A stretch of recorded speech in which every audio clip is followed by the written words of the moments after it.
ಈ ಪ್ರಕರಣ ಎಲ್ಲಿ ಮುಚ್ಚೋಗ್ತದೋ ಅನ್ನೋ ಒಂದು ಅನುಮಾನ ನಮ್ಮನ್ನೆಲ್ಲ ಇಡೀ ಶಿರ್ಸಿ ಊರಿನ ನಾಗರಿಕರಲ್ಲಿ ಕಾಡ್ತಾ ಇತ್ತು. ಯಾಕಂದ್ರೆ ಎರಡು JCB ಒಂದು ಕ್ರೇನ್ ಒಂದು ವಿಷಯ ತಿಳ್ಕೊಟ್ಟಿದ್ರೆ ಆರೋಪಿ ಬಂಧನ ಆಗಿದ್ದು ಇದುವರೆಗೆ ಏನು ತಿಳಿದು ಬಂದಿಲ್ಲ.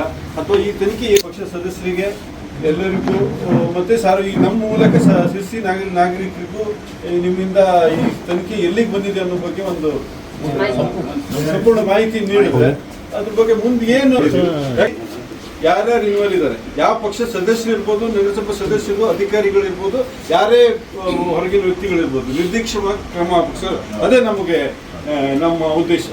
ಯಾರೇ ಪ್ರಭಾವಿ ವ್ಯಕ್ತಿ ಇರಲಿ ಅವರು ಈ ಕೇಸಿನ ಈ FIR ಅಡಿ ಬರಬೇಕು. ನಾವು ಒಂದೇ ಉದ್ದೇಶಕ್ಕಾಗಿ ನಾವೆಲ್ಲರೂ ಸೇರಿ ಬಂದಿದ್ದೀವಿ. ಮತ್ತೊಂದು ವಿಷಯ ಏನಂದ್ರೆ ಸರ್, ಈಗ ಆರೋಪಿ ಯಾರಂತ ನಿಮ್ಗೆ ಗೊತ್ತುಂಟು.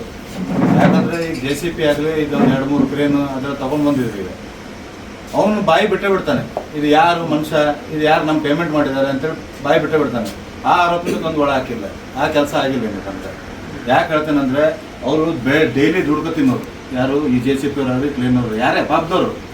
ಈಗ ನೀವೇ ಕರೆದ್ರು ಬರ್ತಾರೋ, ಕಳ್ಳರ ಕಡೆಯಲ್ಲಿ ಬೇಕಾದ್ರೆ ಯಾರೇ ಇವ್ರ ಕಡೆಯಲ್ಲಿ ಬಂದು ತಮ್ಮ ಬಾಡಿಗೆ ಏನೈತೆ ಇಸ್ಕೊಂಡು ಹೋಗೋದು ಅವ್ರ ಕೆಲಸ ಆಗುತ್ತೆ. ಅವ್ರ ಮೇಲೆ ಅಪವಾದ ಮಾಡೋದು ತಪ್ಪಾಗ್ತದೆ. ಇದಕ್ಕೆ ಮೇನ್ ಆರೋಪಿ ಯಾರಿದ್ದಾರೆ ಅವ್ರನ್ನ ಮೊದಲು ಬಂಧಿಸ್ಬೇಕು. ಅದು ಯಾರು ಇವನ್ ನಾನೇ ಆಗಿದ್ರು ನನಗೆ ಯಾವಾಗ ಬೇಕಾದ್ರೆ ಅರೆಸ್ಟ್ ಮಾಡ್ಬೋದು, ತಗೊಂಡೋಗ್ಬೋದು. ಹಾಗೆ ಅಂದ್ರೆ ನಮ್ಮ ಮೆಂಬರ್ಸ್ ಅದೇ ಯಾರೇ ಆಗಿದ್ರು ಕರ್ಕೊಂಡು ಹೋಗಿ ಕಡೆ ಇದು ಪೂರಾ ನಮ್ಮ ಬರೋದ್ರಿಂದ ಪೂರಾ ಇದುಂಟು, ಸಪೋರ್ಟ್ ಉಂಟು ಇದ್ರೊಳಗೆ. ಮತ್ತೆ ನಮ್ಮ ಆಫೀಸಲ್ಲಿ ಯಾರೇ ಇರಲಿ, ಕಮಿಷನರೇ ಬೇಕಾರಾಗಿರಲಿ ಆರೋಪಿಗಳು, ಅದಕ್ಕೆ ಅವ್ರಿಗೆ ತಕ್ಕ ಶಿಕ್ಷೆ ಆಗಲೇಬೇಕು. ಯಾಕಂದ್ರೆ ಇದ್ರಲ್ಲಿ ಸಾರ್ವಜನಿಕ ವಲಯದಲ್ಲಿ ಏನಾಗ್ತಾ ಉಂಟಂದ್ರೆ, ಇದು ಪಾರ್ಟ್ 1, ಪಾರ್ಟ್ 9, ಪಾರ್ಟ್ 12 ಹಿಂಗೆ ನಡೀತಾ ಉಂಟು. ಡೈಲಿ ಇದಕ್ಕೊಂದು ಅಂತ ಸಿಗ್ತಲ್ಲ ನಮಗೆ.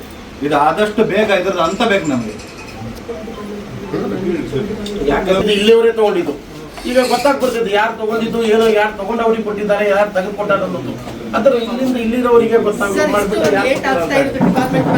ಆರೋಪಿಯನ್ನ ತಕ್ಷಣ ಬಂಧಿಸ್ಬೇಕು ಸರ್. ಒಂದು ಯಾಕಂದ್ರೆ ಯಾವುದೇ ಮಾಹಿತಿ ಇಲ್ಲದೆ ಪೇಪರ್ನವರು ಎಲ್ಲಾ ಮೆಂಬರ್ಸ್ ಇಂದ ಹೆಸರು ಹಾಕ್ತಾ ಇದ್ದಾರೆ. ಈಗ ನೋಡಿ, ನಾವು ಜನಪ್ರತಿನಿಧಿಗಳು, ನಮಗೂ ಒಂದು ಗೌರವ ಇದೆ. ನಮ್ಮ ಭಾಗದಲ್ಲಿ ನಾವು ಕೆಲಸ ಮಾಡಿರ್ತೇವೆ, ನಾವು ಜನರೊಟ್ಟಿಗೆ ಬೆರೀತೇವೆ. ಇಂಥದ್ರಲ್ಲಿ ಎಲ್ಲಾ ಸದಸ್ಯರ ಹೆಸರುಗಳನ್ನ ಪೇಪರಿಗೆ ಹಾಕುವುದು ಅದು ತಪ್ಪು ಸರ್. ಶಿಕ್ಷೆ ಆಗ್ಲೇಬೇಕು ಮತ್ತು ಅವ್ರ ಹೆಸರನ್ನ ಬಹಿರಂಗ ಆಗ್ಲೇಬೇಕು ಸರ್. ಈಗ ಸಾರ್ವಜನಿಕರು ನಾವೆಲ್ಲ ತಿಳ್ಕೊಳ್ಳೋದು ಏನು ಅಂತಂದ್ರೆ, ಎಲ್ಲಾ ಮೆಂಬರ್ ಮೇಲೂ ಡೌಟ್ ತಿಳ್ಕೊಳ್ಳೋ ಪರಿಸ್ಥಿತಿ ಬಂದಿದೆ. ಈಗ ಕಳ್ಳರಿತರ ಪ್ರತಿಯೊಂದು ಮೆಂಬರಿಗೂ ನೋಡುವಂತ ಪರಿಸ್ಥಿತಿ ಬಂದಿದೆ ಸಾರ್ವಜನಿಕರು. ಅದ್ರ ಸಲುವಾಗಿ ನಾವು ಹೇಳ್ತಾ ಇರೋದು ಏನಂತಂದ್ರೆ, ಯಾರು ಅಪರಾಧಿಗಳಿದ್ದಾರೆ ಅವರಿಗೆ ಕಠಿಣ ಸಜೆ ಆಗ್ಬೇಕು. ಕಮಿಷನರ್ ಬೇಕಾದ್ರೆ ಇರಲಿ, ಇದರಲ್ಲಿ ಯಾರ್ಯಾರು ಇದ್ದಾರೆ, ಕಮಿಷನರು ದೊಡ್ಡ ಇದ್ರೊಳಗೆ ಸೇರಿದ್ದಾರೆ, ಇನ್ವಾಲ್ವ್ ಇದ್ದಾರೆ ಅನ್ನೋದು ಸುದ್ದಿ ಇದೆ ನಮಗೆ. ಆ ದೃಷ್ಟಿಯಿಂದ ನೀವು ಕಮಿಷನರ್ ಆಗಿರ್ಬೋದು, ಮೆಂಬರ್ ಆಗಿರ್ಬೋದು, ಯಾರ್ಯಾರು ಇದ್ದಾರೆ ಅವರೆಲ್ಲ ಅರೆಸ್ಟ್ ಮಾಡಿ, ಮತ್ತೆ ಸಾರ್ವಜನಿಕರಿಗೆ ಯಾವುದೋ ಒಂದು ತಪ್ಪು ತಿಳುವಳಿಕೆ ಬರ್ದಿದ್ದಂಗೆ ನೀವು ಅದನ್ನ ತಿಳುವಳಿಕೆ ಮೂಡಿಸ್ಬೇಕು ಅಂತೇಳಿ ಸರ್. ನಮ್ಮ ಡಿಪಾರ್ಟ್ಮೆಂಟ್ ಮೇಲೆ ನಮ್ಗೆ ಹೆಮ್ಮೆ ಇದೆ ಸರ್. ಸರ್, ಡಿಪಾರ್ಟ್ಮೆಂಟ್ ಮೇಲೂ ಜನರುಗಳು ಸ್ವಲ್ಪ ಮಾತಾಡ್ತಾ ಇದ್ದಾರೆ ಸರ್. ಅದು ಅವಕಾಶ ಕೊಡಬೇಡಿ, ಆದಷ್ಟು ಲಘು ಕ್ಲಿಯರೆನ್ಸ್ ಕೊಟ್ಟಬಿಡಿ ಅಂತ ಸರ್. ಸರ್, ಈಗ ನಮ್ಮ ಪಕ್ಷ ಇರಲಿ, ಅವ್ರು ಬೇರೆ ಪಕ್ಷ ಇರಲಿ, ಅದು ಪಕ್ಷ ವಿಷಯ ನೋಡ್ಬಾರ್ದು. ನೀವು ಯಾರ ಅಪರಾಧಿ ಇದ್ದಾನೆ ಅವನಿಗೆ ಕರ್ಕೊಂಡು ಅವರಿಗೆ ಮೊದಲೇ ಅರೆಸ್ಟ್ ಮಾಡಬೇಕು ಆದಷ್ಟು ಬೇಗ. ನಮಗೊಂದು ಕ್ಲಿಯರ್ ಪಿಕ್ಚರ್ ಕೊಡ್ತೀವಿ. ಈಗ ಇದು ಕಂಪ್ಲೇಂಟ್ ಕೊಟ್ಟುಕೊಳ್ಳೇನೆ ಅದನ್ನು ಪ್ರಿಲಿಮಿನರಿ ಎನ್ಕ್ವೈರಿಗೆ ತಗೊಂಡಿದ್ದು. ಆ್ಯಕ್ಚುಲಿ ಅದಕ್ಕೆ 14 ದಿವಸ ಟೈಮ್ ಇತ್ತು. ಬಟ್ ನಾವು ಒಂದೇ ದಿವಸ ತಗೊಂಡು ಪ್ರಿಲಿಮಿನರಿ ಎನ್ಕ್ವೈರಿ ಮಾಡಿ, ಇದು ಸರ್ಕಾರಕ್ಕೆ ಸಂಬಂಧಪಟ್ಟ ವಿಚಾರ ಆಗಿಲ್ಲ, ಮಾಡೇ ದಿವಸನೇ FIR ಮಾಡಿದ್ವಿ.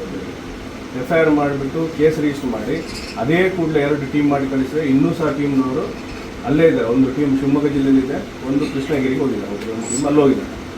ನಮಗೆ ಏನು, ನಾವು ಕೃಷ್ಣಗಡ ಸ್ಥಳಕ್ಕೆ ಹೋದಾಗ ಅಲ್ಲಿ ಒಂದು ಬಜ್ಜಿ ಅಂಗಡಿ ಅವ್ರು ಇವರಿಗೆಲ್ಲ ವಿಚಾರಣೆ ಮಾಡಿದಾಗ ಅವರು ಕೆಲವು ಗಾಡಿ ನಂಬರ್ ನೋಡಿದ್ರು, ಈ ಗಾಡಿ ತುಂಬ್ಕೊಂಡು ಹೋಗಿದ್ರು, ಈ JCB ಬಂದಿತ್ತು. ಅವರ ಮಾಹಿತಿ ಆಧಾರದ ಮೇಲೆಗೆ ನಾವು 2 JCB ಮತ್ತು 1 ಕ್ರೇನ್ನ ಇದುವರೆಗೆ ಸೀಸ್ ಮಾಡಿದ್ದೇವೆ. ಇನ್ನೊಂದು ಲಾರಿ ಇತ್ತು, ಅದನ್ನು ತುಂಬ್ಕೊಂಡು ಹೋಗಿತ್ತು ಅಂತ ಹೇಳಿದ್ರು. ಆ ಡ್ರೈವರ್ ನಂಬರ್ ನೋಡಿದಾಗ ಅದು ಕೃಷ್ಣಗಿರಿ ಅಂತ ಬಂತು, ತಮಿಳುನಾಡು. ಅಲ್ಲಿಗೆ ಒಂದು ಟೀಮ್ ಕಳಿಸಿದ್ರು ನಾವು ಗಾಡಿ. ಆರೋಪಿ ಬಗ್ಗೆ ಒಂದು ಟೀಮು ಶಿವಮೊಗ್ಗದಲ್ಲಿದೆ. ನಿನ್ನೆಲ್ಲ ಮೊನ್ನೆ ಅವ್ರ ಸಂಬಂಧಿಕರ ಮನೆಗೆಲ್ಲ ರೈಡ್ ಮಾಡಿಸ್ತಿದ್ದಾರೆ. ಇಲ್ಲಿ ಶಿವಮೊಗ್ಗ, ಶಿರಾಳಕೊಪ್ಪ, ಶಿಕಾರಿಪುರದಲ್ಲಿ. ಅಲ್ಲಿ ಎಲ್ಲೂ ಅವನು ಸಿಕ್ಕಿಲ್ಲ. ಬಟ್ ಅವ್ರು ಹಿಂದೆ ಇದ್ದೇವೆ, ನಾವು ಪತ್ತೆ ಮಾಡ್ತೇವೆ. ಬಟ್ ನಾವು ಯಾರು ಇದುವರೆಗೂ ಯಾರಿಗೆ ಆಗಲಿ, ಪ್ರಶ್ನವರಿಗೆ ಆಗಲಿ, ಅವರಿದ್ದಾರೆ ಇವರಿದ್ದಾರೆ ಯಾವ ಮಾಹಿತಿಯೂ ನಮ್ಮ ಸ್ಟೇಷನಿಂದ ಹೋಗಿಲ್ಲ. ನಾವು ಯಾರಿಗೂ ಏನಿಲ್ಲ. ನಾವು ಹೇಳಿದ್ದೇವೆ, ಕೇಸ್ ಆಗಿದೆ, ತನಿಖೆ ನಡೀತಾ ಇದೆ, 2 JCB, 1 ಕ್ರೇನ್ ಆಗಿದೆ. ಅವರಿಗೆ ಬಾಡಿಗೆ ಅಂತ ಕರ್ಕೊಂಡು ಹೋಗಿದ್ದಾರೆ. ಅವ್ರದ್ದು ಇನ್ವಾಲ್ವ್ಮೆಂಟ್ ಇದುವರೆಗೆ ಕಂಡು ಬಂದಿಲ್ಲ. ಪೂರ್ತಿ ಈ ಜಕ್ರಿಯ ಏನು ಸಿಕ್ಕಿದ ಮೇಲೆ ಅವನಿಗೆ ಯಾರು ಕರ್ಕೊಂಡು ಬಂದರು, ಅವನಿಗೆ ಯಾರು ಈ ಪೈಪ್ ಕೈಲಿ ಕೊಟ್ಟರು, ಅವನ ದುಡ್ಡು ಯಾರಿಗೆ ಕೊಟ್ಟ, ಯಾರ್ಯಾರಿಗೆ ಹೋಗಿದೆ, ಯಾರ ಅಕೌಂಟಿಗೆ ಹೋಗಿದೆ, ಅದನ್ನೆಲ್ಲ ತನಿಖೆ ಮಾಡಬೇಕು. ಈಗ ಜಕ್ರಿಯ ಸಿಕ್ಕಿದ ಕೂಡಲೇ ಏನಿಲ್ಲ, 1-2 ದಿವಸದಲ್ಲಿ ಇದು ಸಂಪೂರ್ಣ ಕೇಸೇ ಚಿತ್ರದಲ್ಲೇ ಇಡೀ ಕೆಲಸಕ್ಕೆ ಗೊತ್ತಾಗ್ತದೆ. ಅವ್ರ ಹಿಂದೆನೇ ಇದ್ದೇವೆ, ಅತಿ ಶೀಘ್ರದಲ್ಲಿ ನಾವು ಬಂಧನ ಮಾಡ್ತೇವೆ. ಅದನ್ನು ಮಾಡಿದ ಮೇಲೆ ನಾವು ಫುಲ್ ಡೀಟೇಲ್ನ ಕೇಳ್ತೇವೆ. ನೀವು ಏನು ಕ್ವಶನ್ ಬೇಕಿತ್ತು ಕೇಳ್ಬೋದು, ನಾವು ಅದಕ್ಕೆ ಉತ್ತರ ಕೊಡ್ತೇವೆ. ಯಾಕಂದರೆ ತನಿಖೆ ಅಂತ ಹೇಳಿದ್ರೆ ನೀವು ಕೇಳಲಿಕ್ಕೆಲ್ಲ ಉತ್ತರ ಕೊಡಲೇಬೇಕು. ನಾಳೆ ಕೋರ್ಟಲ್ಲಾದರೂ ಅಷ್ಟೇ ಡಿಫೆನ್ಸ್ ಲಾಯರ್ ನಮಗೆ ಕೇಳ್ತಾರೆ, ಅವ್ನು ಯಾಕೆ ಮಾಡಿಲ್ಲ, ಇವನು ಯಾಕೆ ಮಾಡಿಲ್ಲ ಅಂತ. ಅದೇ ರೀತಿ ನೀವು ಕೇಳಿರೋ ಪ್ರಶ್ನೆಗೂ ನಾವು ಉತ್ತರ ಕೊಡಬೇಕಾಗ್ತದೆ. ಕರೆಕ್ಟ್ ತನಿಖೆ ಮಾಡಿ ನಿಮ್ಗೆ ಏನು ಮಾಹಿತಿ ಬೇಕು ನಾವು ಕೊಡ್ತೇವೆ. ಬಟ್ ನಾವು ಯಾರ ಹೆಸರು ಇದುವರೆಗೂ ಯಾರಿಗೂ ಹೇಳಿಲ್ಲ. ನಮ್ಗೆ ಗೊತ್ತಿದ್ದವ್ರು ನಮ್ಗೆ ಹೇಳೋದು, ನಮ್ಗೆ ಗೊತ್ತಿದ್ದು ನಾವು ಕರ್ಕೊಂಡ್ಬರ್ತೇವೆ. ಈಗ ಶಿರ್ಸಿಲ್ ಅಕಸ್ಮಾತ್ ಒಬ್ಬರು ಇದ್ದರೆ ಇನ್ವಾಲ್ವ್ ಇದ್ದರೆ ನಾವೇ ಕರ್ಕೊಂಡು ವಿಚಾರಣೆ ಮಾಡ್ತೇವೆ. ಬಟ್ ನಾವು ಬುಡನೆ ಗೊತ್ತಿದ್ದ ಏನು ತುದಿಗೆ ಹೋಗ್ಬಿಟ್ರೆ ಮತ್ತೆ ಅಷ್ಟೇ ಅವರು ಇಡೀ ಕೇಸೇ ತಪ್ಪೋಗ್ಬಿಡುತ್ತೆ. ಅದಕ್ಕಾಗಿ ನಾವು ಅವ್ರನ್ನ ಕರೆಸ್ತಾ ಇಲ್ಲ. ಯಾರು ಬಾಯಿ ಮಾತನ್ನು ಹೇಳ್ತಾರೆ ಅವ್ರು ಇದ್ದಾರಂತೆ, ಇವ್ರು ಇದ್ದಾರಂತ, ನಮ್ಗೆ ಏನು ಆಧಾರದಿಂದ ನಾವು ಕರೆಸ್ ಅಂತ ಹೇಳ್ತಾರೆ. ಅದು ಅಲ್ಲದೆ ಪ್ರತಿನಿಧಿಗಳಾಗಿರಲ್ಲ, ಆ ಸಾಕ್ಷಿಯಿಂದ ನಾವು ಯಾರು ಕರ್ಕೊಂಡ್ಬಂದು ವಿಚಾರಣೆ ಮಾಡಲಿಕ್ಕೆ ಬರೋದಿಲ್ಲ. ಅದಕ್ಕೆ ಮಾಡಬೇಕಂತ ಹೇಳಿದ್ರೆ ಆ ರೂಟ್ ಇದೆ, ಆ ರೂಟಲ್ಲಿ ಹೋಗ್ತದೆ. ಇದು ನಾವಲ್ಲ, ಮೇಲ್ಗಡೆ ಎಲ್ಲ ಅಧಿಕಾರಿಗಳು ಈ ಕೇಸನ್ನ ಸೂಪರ್ವಿಷನ್ ಮಾಡ್ತಾ ಇದ್ದಾರೆ. ಇದು ಸುಮ್ಮನೆ ಸ್ಟೇಷನ್ ಬರ್ದಲ್ಲಿ ಇಲ್ಲ ಇದು ಕೇಸ್. ಹಾಗಾಗಿ ಯಾರು ಅದ್ರ ಬಗ್ಗೆ ಎರಡು ತಿಳ್ಕೊಳ್ಳೋದೇ ಬೇಡ. ಇದುವರೆಗೆ ನಮ್ಗೆ ಯಾರು ಈ ಕೇಸ್ ಬಗ್ಗೆ ಯಾವ ರಾಜ್ಯದವ್ರು ಯಾರಿಲ್ಲ, ಅದು ಮಾಡಬೇಡಿ ಇದು ಮಾಡಬೇಡಿ, ಯಾರೂ ನಮಗೆ ಒತ್ತಡ ಏನಿಲ್ಲ, ಏನು ಹೇಳಿಲ್ಲ. ಏನಿದೆ ಅದನ್ನು ಮಾಡಿದೆ. ಬಟ್ ನಿಜ ಹೇಳಬೇಕಂದ್ರೆ ಎಲ್ಲರಿಗೂ ಗೊತ್ತು, ಪ್ರಾಂಪ್ಟಾಗಿ ಪಾರದರ್ಶಕವಾಗಿ ತನಿಖೆ ನಡೀತಾ ಇದೆ. ಏನಿದೆ ನಮ್ಮ ಕಂಡು ಬಂದು ಅದನ್ನು ತಂದಿದ್ದೇವೆ, ಅದಕ್ಕೆ ಸಾಕ್ಷಿ ಇದೆ, ಅದನ್ನು ತಂದಿದ್ದೇವೆ. ಇನ್ನೂ ಸಹ ಕರೆಕ್ಟಾಗಿ ತನಿಖೆ ಮಾಡ್ತೇವೆ. ಯಾರಿದ್ದಾರೆ ಅವ್ರ ಮೇಲೆ ಮಾತ್ರ ಗಮನ ತಗೊಳ್ತೇವೆ. ನಿರಪರಾಧಿಗಳನ್ನ ಮಾಡೋ ಪ್ರಶ್ನೆ ಇಲ್ಲ. ಸರ್ಕಾರಿ ಅಧಿಕಾರಿಗಳಿದ್ರೆ 100% ಅವ್ರ ಮೇಲೆ ಸಹ ಕ್ರಮ ಆಗ್ತದೆ. ಬಟ್ ಇದುವರೆಗೆ ನಮ್ಮ ಸ್ಟೇಷನ್ದಾಗಲಿ ನನ್ನಿಂದಾಗಲಿ ನಮ್ಮ ಅಧಿಕಾರಿ ಯಾರಿಂದನೂ ಸುಮ್ಮನೆ ಯಾರ ಮೇಲೆ ನಾವು ಅಪರಾಧ ಮಾಡಿಲ್ಲ. ಅದು ಯಾರು ಹೇಳಿದ್ರು ನಮ್ಗೆ ಗೊತ್ತಿಲ್ಲ. ನಾವಂತೂ ಯಾರಿಗೂ ಹೇಳಿಲ್ಲ. ಯಾರು ಹೇಳಿದರೆ ಬಗ್ಗೆ ನೇರವಾಗಿ ನಮ್ಗೆ ಕೇಳ್ಬೋದು, ನೋಡಿ ಇವನ್ನ ಹೇಳಿದ್ರು ಅಂತ. ಅದು ಯಾರು ಹೇಳಿದ್ರು ನಮ್ಗಂತೂ ಗೊತ್ತಿಲ್ಲ. ನಮ್ಮ ಸ್ಟೇಷನ್ಗಂತೂ ಯಾರೂ ಹೇಳಿಲ್ಲ. ಬಟ್ ಆರೋಪಿ ಪತ್ತೆ ಬಗ್ಗೆ 2 ಟೀಮ್ ಹೋಗಿದೆ. ಈಗ ಬೇಡರ ವೇಷ ಕಳೆದು ಕೂಡ ಪುನಃ 2 ಟೀಮ್ ಮಾಡ್ತೇವೆ. 4 ಟೀಮ್ ಮಾಡಿ ಏನಿಲ್ಲ, ಒಂದು 10-15 ದಿವಸದಲ್ಲಿ ಫುಲ್ಲು ಇದಕ್ಕೆ ಅಂತ್ಯ ಹಾಕ್ತೇವೆ. ಪೈಪ್ ಏನು ಸಿಗ್ಲಿಲ್ವಾ ಇನ್ನು? ಇಲ್ಲ. ಅದಕ್ಕೆ ನಾವು ಅದೊಂದು ಒಬ್ಬನ ಮೇಲೆ ಡೌಟ್ ಇತ್ತು, ಅದೊಂದು ಮಾಹಿತಿ ಇತ್ತು ತಮಿಳ್ನಾಡು ಅಂತ ಇತ್ತು. ಒಂದು ಟೀಮ್ ಅಲ್ಲಿ ಕಳಿಸಿಲ್ಲ. ಅಲ್ಲಿ ತಮಿಳ್ನಾಡು ಕೃಷ್ಣಗಿರಿ ಟೀಮ್ ಇದೆ. ಅದು ಹೌದಲ್ವ ಅಂತ ಗೊತ್ತಿಲ್ಲ. ಒಂದು ವೆಹಿಕಲ್ ಬಂದಿತ್ತು ಅಂತ ಹೇಳಿದ್ರು. 3 ಲೋಡ್ ಏನೋ ಪೈಪ್ ಟ್ರಕ್ಕಲ್ಲಿ ಪಾಸ್ ಆಗಿದೆ. ಅದೇ 120 ಪೈಪ್ ಏನೋ ಹೇಳಿದ್ರು. ಅಲ್ಲ, ಎಷ್ಟು ಪೈಪು ಅದು ಗೊತ್ತಿಲ್ಲ. ನಾನೇ ಸುಳ್ಳು ಹೇಳಿದ್ದೆ. ಒಂದು ವೆಹಿಕಲ್ ಬಂದಿತ್ತು ಅಂತ ಹೇಳಿದ್ರು. ಆ ಡ್ರೈವರ್ ನಂಬರ್ ಹಾಕಿದಾಗ ತಮಿಳ್ನಾಡು ಬಂತು. ಅಲ್ಲಿಗೂ ನಾವು ಟೀಮ್ನ ಕಳಿಸಿದ್ದೇವೆ. ಬಟ್ ಒಂದು ಏನಂತ ಹೇಳಿದ್ರೆ, ಯಾರು ನೀವು ಕಂಪ್ಲೇಂಟ್ ಕೊಟ್ಟಿದ್ದೀರಿ ಅವ್ರನ್ನೂ ವಿಚಾರಣೆ ಮಾಡಲಿಕ್ಕೂ ಮಾಡ್ತಾ ಇದ್ದೇವೆ. ಇನ್ನೊಂದು ನಮಗೇನು ಮಾಹಿತಿ ಇದೆ ಅದನ್ನು ಸಹ ಮಾಡ್ತಾ ಇದ್ದೇವೆ. ಯಾರು ಇದ್ರ ಬಗ್ಗೆ ನಮ್ಗೆ ಒತ್ತಡ ಹಾಕಿಲ್ಲ, ಏನೂ ಮಾಡಿಲ್ಲ. ಏನಿದೆ ಕ್ಲೀನಾಗಿ ಮಾಡ್ತಾರೆ. ನಮ್ಮ ಉದ್ದೇಶ ಎಷ್ಟೇ ಸರ್, ಈಗ ಕಳ್ಳರು ಯಾರಂತ ಬರಲಿ, ಪ್ರಾಮಾಣಿಕ ಸದಸ್ಯರಿಗೆ ಪ್ರಾಮಾಣಿಕ ಸಿಗಲಿ ಅಂತ ಅಷ್ಟೇ. ಇದು ತನಿಖೆ ಆದ್ಕೊಳ್ಳು, ಅರ್ಧ ತನಿಖೆ ಆದ್ಕೊಳ್ಳು ಸಂಪೂರ್ಣ ಗೊತ್ತಾಗ್ತದೆ. ಕೆಲವರು ಏನ್ ಹೇಳ್ತಿದ್ದಾರೆ ಅಂದ್ರೆ, ಇದಾದ ನಂತರ ತಮಗೇನು ಸಿಗ್ಲಿಲ್ಲ. 3-4 ಜನ ಮೆಂಬರ್ಸ್ ಕಮಿಷನರ್ ಹತ್ರ ಡೀಲಿಗೆ ಹೋದ್ರು. ಕಮಿಷನರ್ ಅದಕ್ಕೆ ಒಪ್ಪಲಿಲ್ಲ. ತನಗೆ ಅಷ್ಟೆಲ್ಲ ಸಿಗ್ಲಿಲ್ಲಪ್ಪ, ಇಷ್ಟು ಸಿಕ್ಕಿದೆ, ಅಷ್ಟೆಲ್ಲ ನಂಗೆ ಕೊಡ್ಲಿಕ್ಕೆ ಆಗುದಿಲ್ಲ, ನಾನು ಕೊಟ್ಟಿರೋದೇ ಇಷ್ಟು ಅಂತ ಹೇಳ್ತಿದ್ದಾರೆ. ಹಿಂಗೆಲ್ಲ ಸುದ್ದಿ ಏನ್ ಗೊತ್ತಾ, ನಿಜ ಹೇಳ್ಬೇಕಂದ್ರೆ ನಮಗೂ ಫೋನ್ ಮಾಡಿ ಕೇಳ್ತಾರೆ, ನಾನು ಹಿಂಗಂತ ಹೋದ ಹಂಗಂತ. ದಿವಸಕ್ಕೆ 10 ಜನ ಫೋನ್ ಬರ್ತದೆ. ಬಟ್ ನಿಜ ಹೇಳ್ಬೇಕಂದ್ರೆ ನಮ್ಗೆ ಆ ಥರ ಯಾವುದೂ ಮಾಹಿತಿ ಇಲ್ಲ. ನಾವು ಯಾವ ಮಾಹಿತಿ ಯಾರಿಗೂ ಕೊಟ್ಟೂ ಇಲ್ಲ. ನಮ್ದು ಏನಿದೆ ಅದನ್ನು ನಾವು ಪ್ರಶ್ನೆ ಕೇಳಿದಾಗ ಹೇಳಿದ್ದಾರೆ, ಈ ಥರ ಕೇಸ್ ರಿಜಿಸ್ಟರ್ ಆಗಿದೆ, ಫಸ್ಟ್ ಎನ್ಕ್ವೈರಿ ಇತ್ತು, ಮಾನ್ಯ ದಿವಸ ಎಫ್ಐಆರ್ ಮಾಡಿದ್ದಾರೆ, ಈಗ 2-3 ವೆಹಿಕಲ್ ತಂದು ಮಾಡಿದ್ದಾರೆ. ಏನೇನು ಮಾಹಿತಿ ಹೇಳಿದ್ರೆ ಯಾವುದೇ ವ್ಯಕ್ತಿ ಬಗ್ಗೆ ನಾವು ಎಲ್ಲೂ ಹೇಳಿಲ್ಲ. ಅದೆಲ್ಲ ಬರ್ತಾ ಇದ್ದು ನಮ್ದಲ್ಲಿ ಏನು ಪಾತ್ರ ಇಲ್ಲ. ಬಟ್ ನಾವು ಅವ್ರನ್ನ ಕರ್ಕೊಂಡ್ಬಂದು ವಿಚಾರಣೆ ಮಾಡಿ ಅವ್ರದ್ದು ಏನಿದೆ ಇನ್ವಾಲ್ವ್ಮೆಂಟ್, ಅದಕ್ಕೆ ಏನು ಸಾಕ್ಷಿ ಸಂಗ್ರಹ ಮಾಡಿದ್ಮೇಲೆ ಹೇಳ್ತೇವೆ ಹೊರತು ಅದಕ್ಕೆ ಮೊದಲು ಹೇಳೋದಿಲ್ಲ, ಹೇಳಿಲ್ಲ. ಬಟ್ ಈ ಕೇಸ್ ಅಂತೂ 100% ಒಂದು 15 ದಿವಸದಲ್ಲಿ ಮುಗಿಸ್ತೇವೆ. ಸರ್, ಒಂದು ಒಯ್ದಿದ್ದ ನಂತರ ಯಾರೋ ಕಂಪ್ಲೇಂಟ್ ಕೊಟ್ಟಾರ, ಅವನು ಒಯ್ದಿದ್ದ ನಂತರ 4 ಪೈಪ್ ಇತ್ತು. ಅದನ್ನ 4 ದಿನ ನಂತರ 4 ಪೈಪ್ ಒಯ್ದಾರೆ. ಅದು ಏನೋ ಅವ ಬಂದು ಒಯ್ದಾನ ಅಥವಾ ಇಲ್ಲಿವರೆಗೂ 4 ಪೈಪ್ ಅಂದ್ರೆ 116 ಪೈಪ್ ಏನೇ ಹಿಡ್ಕೊಂಡು ಹೋಗಿದ್ದಲ್ಲ ಮೊದಲೇ ಅವ. ಅದ್ರ ನಂತರ 4 ಪೈಪ್ ಹಿಡಿದಿಲ್ಲ ಅಂತ ಬಿಟ್ಟು ಹೋಗಿದ್ದ. 4-5 ದಿನ ನಂತರ 4 ಪೈಪ್ ರಾತ್ರಿ 9:15 ಹೋಗಿ ತಗೊಂಡು ಹೋಗ್ಯಾರ. ಇದು ಬಂಗಾರದ ನಾಣ್ಯನೋ ಅಥವಾ ಬಂಗಾರದ ಯಾವುದೋ ಬೆಳ್ಳಿದೋ ಯಾವುದೋ ಐಟಮ್ ಅಲ್ಲ, ಜೇಬಲ್ಲಿ ಹೋದಂಥದ್ದಲ್ಲ, ನೋಡ್ಗಟ್ಲೆ ಹೋದಂಥದ್ದು. ನೀವು ಇಟ್ಯಾಚಿ JCB ಇರ್ತೀರ, ಅವ್ರಿಗೆ ಯಾರು ಹೇಳಿದಾರ ಅನ್ನೋದು ಬೇಕಲ್ಲ ಸರ್ ಇಲ್ಲಿ. ಹಂಗನ್ಸತ್ತೆ 15 ಡೇಸ್ ಎಲ್ಲ ನಿಮ್ಗೆಲ್ಲ ಬೇಡ. ಇದು ಇಲಾಖೆಗಂತೂ 15 ದಿವಸದ ಮಟ್ಲೆ ಬೇಡ ಅಂತ ನನಗೆ. ಈಗ ಏನಾಗಿದೆ ಸರ್, ಒಂದು ಸ್ಪಷ್ಟೀಕರಣ ಕೊಡ್ತೀನಿ. ನಾವು ಪಬ್ಲಿಕ್ ಪಕ್ಷದ ಕಾರ್ಯಕರ್ತರಾಗಿ ಪೇಟೆಯಲ್ಲಿ ಓಡಾಡುವಾಗ ನಮ್ಮ ಸದಸ್ಯರ ಮೇಲೂ ಪಕ್ಷದ ಸದಸ್ಯರ ಮೇಲೂ ಅದು ಆಪಾದನೆ ಬರ್ತಾ ಇದೆ. ಅದ್ರ ಫಸ್ಟ್ ತಪ್ಪಿಸ್ಬೇಕು ಅಂದರೆ ನೀವು ನಾನೀಗ 2 ದಿವಸ ಅಂತೇಳಿ 2 ದಿವಸ ಮಾಡಿ ನೀವು 3 ದಿವಸ ಬಂದು ಕೇಳ್ತೀರಿ. ನೀವು 2 ದಿವಸ ಹೇಳಿದ್ರು ಅದಕ್ಕೆ ಸುಳ್ಳು ಹೇಳ್ಬಿಟ್ಟು ಯಾಕೆ ಹೇಳೋದು? ಮತ್ತೆ ಅಕೌಂಟ್ ಟ್ರಾನ್ಸ್ಫರ್ ದುಡ್ಡು ಆಗಲ್ಲ. ನಾನು ಮಾಡೋ ಕೆಲಸ ಅಕೌಂಟ್ ಆಗಲ್ಲ, ಕ್ಯಾಶ್ ಆಗುತ್ತೆ, ಅಕೌಂಟ್ ಆಗಲ್ಲ. ತನಿಖೆ ಮಾಡಿ ನಿಮ್ಗೆ ಸಾಕ್ಷಿ ಆಗಲ್ಲ ಅಂತ ನನ್ನ ಅಲ್ಲ. ತನಿಖೆ ಮಾಡಿ ನಿಮ್ಗೆ ಏನಂತ ಹೇಳ್ತೇವೆ, ನೀವು ಅದ್ರ ಬಗ್ಗೆ ಪ್ರಶ್ನೆ ಕೇಳ್ಬೋದು ಆಮೇಲೆ. ಬಟ್ ನಾವು ಯಾರಿಗೂ ಅವರಿದ್ದಾರೆ ಇವರಿದ್ದಾರೆ ಹೇಳಿಲ್ಲ. ಬಟ್ ಯಾರು ಕೇಳಿದ ಬಗ್ಗೆ ತನಿಖೆ ಮಾಡಿ ಇಟಾಚಿ ಮತ್ತೆ ಇದು ಬಾಡಿಗೆ ಅವನಿಗೆ ಪೇಮೆಂಟ್ ಮಾಡಿದ್ದಾರೆ. ಅದೇ ಈಗ ಜಕ್ರಿಯಾ ಏನಿದಲ್ಲ ಅವನ ಹೆಸರು ಅವ್ರು ಹೇಳಿದ್ದಾರೆ. ಬಟ್ ಜಕ್ರಿಯಾಗೆ ನಾವು ಟೀಮ್ ಕಳಿಸಿ ಶಿವಮೊಗ್ಗದಲ್ಲಿ ಇದ್ದಾರೆ. ಬಟ್ ಇದು ಈ ಗಾಡಿ ನಂಬರ್ ಸಿಕ್ಕಿರೋದು ನಮಗೆ ಫೋಟೋದಲ್ಲಿ. ಅಲ್ಲಿ ಏನು ಕೆಲಸ ಮಾಡ್ತಿರಲ್ಲ, ಅಲ್ಲಿ ಬಜ್ಜಿ ಅಂಗಡಿ ಏನಿದೆ ಅಲ್ಲಿ ಕೆಲವರು ಫೋಟೋ ಇಟ್ಟಿದ್ರು. ಆ ಫೋಟೋನ ಕಳಿಸಿ ಅದ್ರ ಆಧಾರದ ಮೇಲೆ ನಾವು ಅವ್ರನ್ನ ಕರ್ಕೊಂಡ್ಬಂದು ವಿಚಾರಣೆ ಮಾಡಿ. ನನ್ನ ತಪ್ಪಾಗಿ ಭಾವಿಸ್ಬೇಡ್ರಿ ಸರ್. ಈಗ ಒಬ್ಬ ಮಷಿನ್ ಹೇಳ್ಬೇಕಂದ್ರೆ ಮಷಿನ್ ಅವನು ಹೋಗುವಾಗ ಯಾರು ಹೇಳಿದ ಅನ್ನೋದು ಬೇಕೇ ಬೇಕಲ್ಲ. ಅವನಿಗೆ ಮಷಿನ್ ಅವನಿಗೆ ಬಾಡಿಗೆ ಕೊಡಬೇಕಲ್ಲ. ಅವನು ಲಾರಿಯವನೇ ಬಂದು ಡ್ರೈವರೇ ಬಂದು ಇವತ್ತು ಲೋಡ್ ಮಾಡಿಸ್ಕೊಳ್ಳೋದು, ಅವನೇ ಮಷೀನ್ ಅನ್ನು ತೆಗೆಯೋದು ಅಂತಂದ್ರೆ ಆಗಿದ್ದು. ಅದೇ ನಾನು ಈಗ ಪೇಮೆಂಟ್ ಮಾಡಿದ್ದಾರೆ. ಸ್ಪಾಟ್ನಲ್ಲಿ ಹೋಗಿ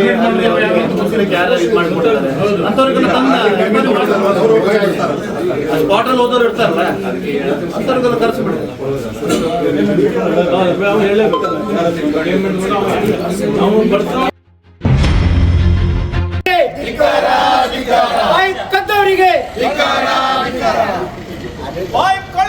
ಭ್ರಷ್ಟ ಬಿಜೆಪಿ ಆಡಳಿತಕ್ಕೆ, ಭ್ರಷ್ಟ ನಗರಸಭಾ ಬಿಜೆಪಿ ಆಡಳಿತಕ್ಕೆ, ಭ್ರಷ್ಟ ಬಿಜೆಪಿ ನಗರಸಭಾ ಆಡಳಿತಕ್ಕೆ ಅಯ್ಯಯ್ಯೋ ಅಯ್ಯಯ್ಯೋ ಅಯ್ಯಯ್ಯೋ ಅಯ್ಯಯ್ಯೋ ಅಯ್ಯಯ್ಯೋ ಅಯ್ಯಯ್ಯೋ ನಗರಸಭಾ ಪೈಪ್ ಕಳ್ಳರಿಗೆ, ಪೈಪ್ ಕದಿಯಲು ಬೆಂಬಲಿಸಿದ ಅಧಿಕಾರಿಗಳಿಗೆ, ಪೈಪ್ ಕದಿಯಲು ಬೆಂಬಲಿಸಿದ ಅಧಿಕಾರಿಗಳಿಗೆ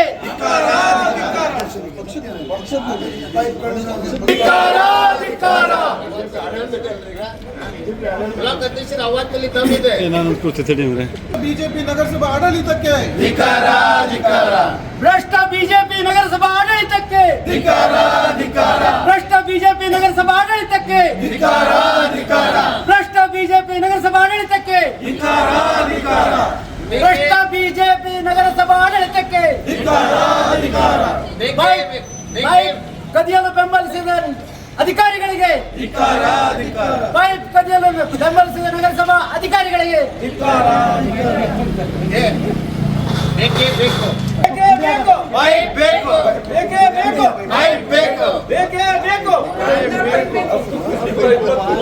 ಬಂಧಿಸಿ ಬಂಧಿಸಿ ಕಳ್ಳರನ್ನು ಬಂಧಿಸಿ, ಬಂಧಿಸಿ ಬಂಧಿಸಿ ಕಳ್ಳರನ್ನು ಬಂಧಿಸಿ, ಬಂಧಿಸಿ ಬಂಧಿಸಿ ಕಳ್ಳರನ್ನು ಬಂಧಿಸಿ, ಬಂಧಿಸಿ ಬಂಧಿಸಿ ಕಳ್ಳರನ್ನು ಬಂಧಿಸಿ.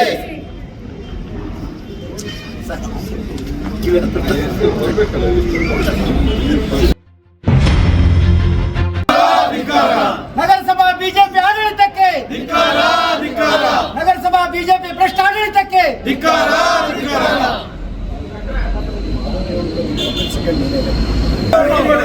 ಕಳೆದು ಹೋದ ನಗರಸಭಾ ಕಮಿಷನರ್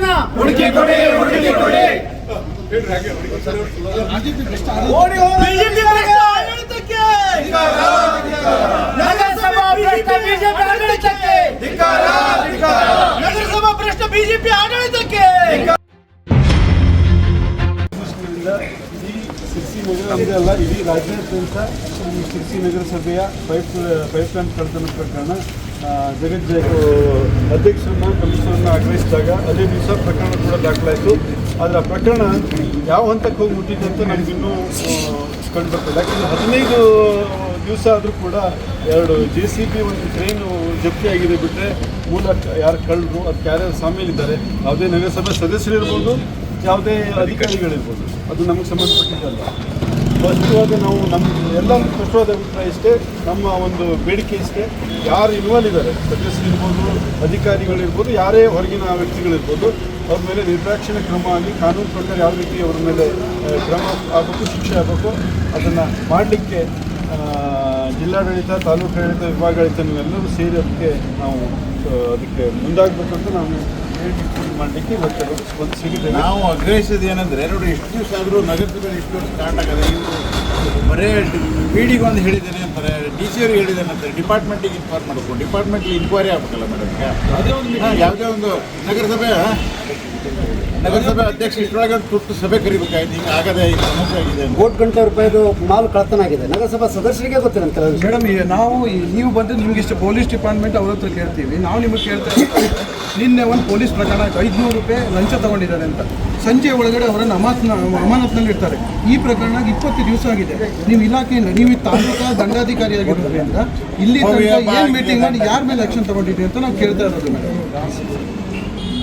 ಈಗ ನಾವು ಹೇಳೋದೇನಷ್ಟೇ, ಆದಷ್ಟು ಬೇಗ ತನಿಖೆ ಆಗಬೇಕು. ಇದು ಯಾಕಂತ ಹೇಳಿದ್ರೆ ಎಲ್ಲರ ಮೇಲೂ ಸಮಸ್ಯೆ ಬರಲಿ. ನಾವೇನು ವಿನಂತಿ ಮಾಡ್ತೇವೆ, ಯಾವುದೇ ಪಕ್ಷದ ಸದಸ್ಯರಲ್ಲಿ ಯಾವುದೇ ಪ್ರಭಾವಿ ವ್ಯಕ್ತಿಗಳು ಇನ್ವಾಲ್ವ್ ಇದ್ದರೂ ಯಾವುದೇ ಮುಲಾಜು ಮಾಡೋದು ಬೇಡ, ಅವ್ರಿಗೆ ತಕ್ಕ ಶಿಕ್ಷೆ ಆಗಬೇಕು. ಈ ಪ್ರಕರಣ ಹೊರಗೆ ಬರ್ಬೇಕು, ಯಾರ್ಯಾರು ಇದ್ದಾರೆ, ಶಾಮೀಲಿದ್ದಾರೆ ಅಂತ. ಯಾಕಂದರೆ JCB ತಂದಿಲ್ಲ ಸರ್, ಅವ್ರು ಏನ್ ಮಾಡ್ರ ಪಾಪ, ಅವ್ರು ಬಾಡಿಗೆ ಬಂದವರು ಅವ್ರನ್ನ ಹಿಡಿದಿಲ್ಲ. ಆದ್ರೂ ನೀವು ಯಾರು ಆಕ್ಷನ್ ತಗೊಂತಿಲ್ಲ ಅದ್ರ ಬಗ್ಗೆ. ಅವ್ರು ಹೇಳ್ತಾ ಇದ್ದಾರೆ ಬಾಡಿಗೆ ಯಾರು ಕೊಟ್ಟರಂತ. ಎಲ್ಲ ಸದಸ್ಯರ ಮೇಲೆ ಅನುಮಾನ ಹುಟ್ಟುಬಿಟ್ಟಿದೆ, ಎಲ್ಲರೂ ಹೇಳ್ತಾ ಇದ್ದಾರೆ. ಯಾವ ಸದಸ್ಯರಲ್ಲೂ ಎಲ್ಲ ಸದಸ್ಯರ ಮೇಲೆ ಅನುಮಾನ ಬಿಟ್ಟಿದ್ದೀವಿ. ಮೇಡಮ್, ಈಗೇನಾಗಂದ್ರೆ ಬಾಡಿಗೆ ತಂದು ಬಾಡಿಗೆಗೆ ಇಟ್ಕೊಂಡಿರ್ತಾರೆ, ಅವರನ್ನ ಬಾಡಿಗೆ ಯಾರು ಕರೀತಾರೆ ಹೋಗ್ತಾರೆ. ಅದನ್ನು ಬಿಟ್ಕೊಂಡು ನೀವು ಪಾಪ ಅವ್ರನ್ನ ಹಿಡಿಯೋದು, ಕಳ್ತನ ಮಾಡೋದು. ಅವ್ರು ಹೇಳಲಿಕ್ಕೆ ಹಿಡಿದಾರಲ್ಲ ಬಾಡಿಗೆ ಯಾರು ನಮ್ಗೆ ಕರ್ಕೊಂಡು ಹೋಗಿದ್ದಂತ. ಅಲ್ಲ, 116 ಪೈಪ್ ಕಳ್ತನ ಆಗಿದೆ, FIR ಕೊಟ್ಟಾರೆ. ಮತ್ತೆ 4 ಹೋಯ್ತು. ಮತ್ತೆ ಹೋಗಿದೆ, ಯಾಕೆ ಪೈಪ್ ಅದಕ್ಕೆ ಕಳ್ತನ, ಇದು FIR ಕೊಟ್ಟಿಲ್ಲ? FIR ಅದು ಯಾಕೆ ಎಲ್ಲ ಪೈಪ್ ಹೋಗಿದೆ? ಅದ್ರ ಬಗ್ಗೆ ಏನು ತನಿಖೆ ಮಾಡಿಲ್ಲ. ಯಾರು ಪೇಮೆಂಟ್ ಮಾಡಿದ್ದಾರೆ ಅವ್ರಿಗೆ ಕೇಳ್ರಿ, ಅವ್ರು ಸ್ಟೇಟ್ಮೆಂಟ್ ಕೂಡ ರೆಡಿ ಇದ್ದಾರೆ. ಪಾಪ ಕ್ರೇನ್ ಅವರಿಗೆ ಅವ್ರು JCB ಸ್ಟೇಷನ್ ಹತ್ರ ಪ್ರಯೋಜನ ಏನುಂಟು, ಅವ್ರು ದುಡ್ಡು ಕೊಡ್ತೀನಿ, ಪಾಪ ರೋಡ್ ತುಂಬಬೇಕು, ಸಮಸ್ಯೆ ಆಗ್ತದೆ. ಅದಕ್ಕೆ ಬೇಗ ದುಡ್ಕೋಬೋದು, ಅದಕ್ಕೆ ಬೇಗ ಇದಕ್ಕೊಂದು ಅಂತ್ಯ ಹಾಡ್ಬೇಕಂತ ಹೇಳಿ ಅವ್ರಿಗೆ ಬಂತು. ಯಾಕಂದರೆ ಇದರಲ್ಲಿ ಏನಾಗಿದೆ ಅಂದರೆ ನಗರಸಭೆ ಮೆಂಬರ್ಸ್ ಹೆಸರು ಹಾಳಾಗ್ತದೆ. ಕೆಲವೊಬ್ಬರು ಮಾಡಿದ ತಪ್ಪಿಗೆ, ಅಧಿಕಾರಿಗಳು ಮಾಡಿದ ತಪ್ಪಿಗೆ ನಗರಸಭೆ ಮೆಂಬರ್ಸ್ ಹೆಸರು ಹಾಳಾಗಿ ನಾವು ನೋಡಿದ್ವಿ.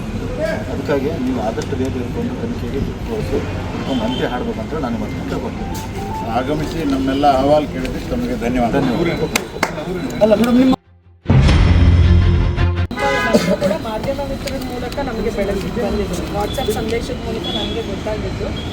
1 ವಾರ ಹಿಂದೆನೇ ಗೊತ್ತಾಗಿದೆ ಅನಿಸುತ್ತೆ. ಮೇಲೆ ನನಗೆ ಗೊತ್ತಾದ ಕೂಡಲೇ ಇಮಿಡಿಯೇಟ್ಲಿ ನನಗೆ ಸಂಡೇ ಏನೋ ಗೊತ್ತಾಯಿತು. ಇಮಿಡಿಯೇಟ್ಲಿ ಮಂಡೇ ದಿನವೇ ನಾನು ನಮ್ಮ ಸಂತೋಷ್ PSI ಅವ್ರನ್ನ ಕರ್ಕೊಂಡು ನಾನು ಸ್ಥಳಕ್ಕೆ ಹೋಗಿ ಎಲ್ಲ ವಿಸಿಟ್ ಮಾಡಿ, ಅದು more than 700 metre stretch, 700 metre ಸ್ಟ್ರೆಚ್ಚಲ್ಲೂ ಕೂಡ ಅದನ್ನು ಬಿಟ್ಟು ಪೈಪ್ನ ಸಾಗಾಟ ಮಾಡಿದ್ದಾರೆ. ಆ್ಯಂಡ್ ಇದಕ್ಕೆ ನಾನು ಎಲ್ಲ ಎನ್ಕ್ವೈರೀಸ್ ಮಾಡಿದ್ದಾರೆ. ಆ್ಯಂಡ್ ನಾವು ಹೋದ ತಕ್ಷಣ ನೆಕ್ಸ್ಟ್ 1 ವಾರಲ್ಲಿ ಅವರು FIR ಮಾಡಿದ್ದಾರೆ, ಇದನ್ನು ಬೆಳಕಿಗೆ ಬಂದಿದೆ. ಸೊ ಇದು ಯಾರಿದ್ದಾರೆ ತಪ್ಪಿತಸ್ಥರ ವಿರುದ್ಧ ಅವ್ರಿಗೆ ಎನ್ಕ್ವೈರಿ ಆಗಬೇಕು ಅಂತ DYSP ಅವ್ರಿಗೂ ನಾವು ಸೂಚನೆ ಕೊಟ್ಟಿದ್ದೇವೆ. ಅದಾದ ನಂತರ ಮೇಜರ್ಲಿ ಅಲ್ಲಿ ಕೆಲಸ ಮಾಡ್ತಿದ್ದಂಥ ಪಂಪ್ ಆಪ್ರೇಟರ್ ರೆಸ್ಪಾನ್ಸಿಬಲ್ ಆಗ್ತಾರೆ. ಯಾಕಂದರೆ ಅದು ಪಂಪ್ ಆಪ್ರೇಟರ್ಲಿ 3 ಜನ ಶಿಫ್ಟಲ್ಲಿ ಕೆಲಸ ಮಾಡ್ತಿರುವಾಗ ಅವ್ರು ಗಮನಕ್ಕೆ ತೊಗೊಂಡು ಬರಬೇಕಾಗುತ್ತೆ, ಅದು ಹೈಯರ್ ಆಫೀಸರ್ಸ್.